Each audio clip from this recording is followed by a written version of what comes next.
ప్రపంచంలోనే cash rich cricket league అయిన Indian premier league మరో 8 రోజుల్లో ప్రారంభం కానుంది. అయితే ఐపీఎల్ 2025 సీజన్లో ఓ ఆసక్తికరమైన పరిణామం చోటు చేసుకుంది.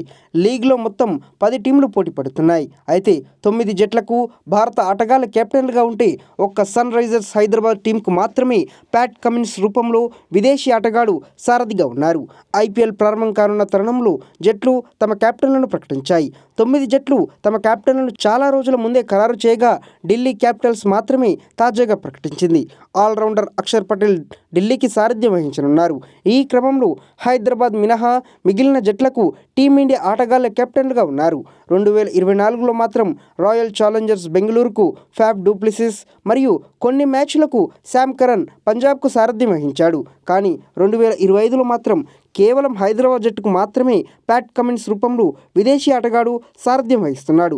అయినప్పటికీ గత సీజన్లో ప్యాట్ కమిన్స్ కెప్టెన్సీలోనే జట్టు అద్భుతంగా ఆడిందని, ఈసారి కూడా కమిన్స్ సారథ్యంలో జట్టు చెలరేగిపోవడం గ్యారంటీ అంటూ ఫ్యాన్స్ కామెంట్లు పెడుతున్నారు.